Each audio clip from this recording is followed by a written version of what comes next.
If you're a USMD, take your step 2 now, or at least in the next 2 to 3 months.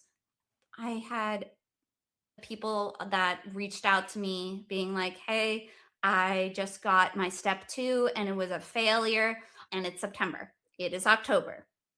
They didn't get any interviews until they either retook and then they were able to successfully SOAP, but don't put yourself through that, please.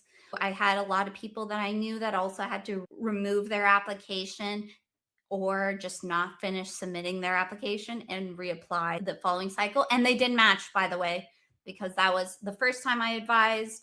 They didn't pass step 2. They took a leave of absence, improved in research year, all that. Were able to match in their chosen specialties. And in that blog post, which is applying to residency. So yeah, like I said, I have them separated: applying to residency, interviewing. I record our mock interviews, and with permission, I remove their voice and their picture and just me doing the interviews. Let's just get into mock interviews.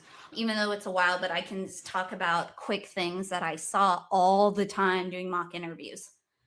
Look towards the camera, because it is not fun when I'm talking and talking. I could have the coolest facial techniques and everything, but there's a disconnect there, isn't there?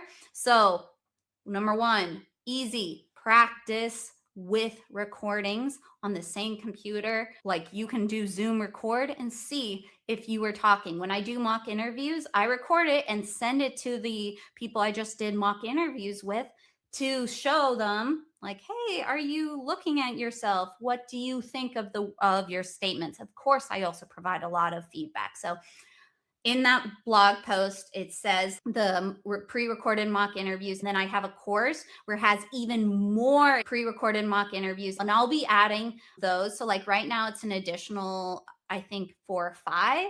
Plus, the interview course also comes with my residency app just for mock interviews and how to pre-prepare like specific questions and how to tell your story, talk about values and strengths and specific situations. But since I did a lot of mock interviews this year, I'll be adding them mostly to that course. So hopefully by the time like this residency interview cycle comes, that course should have at least 10 additional pre-recorded mock interviews to the ones I post on YouTube.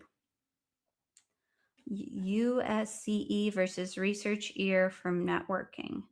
Oh, you're talking about an individual. Like I said, meet with me for an advising appointment for individual advising. Please look at my blog posts for overall guidance for every single common thing.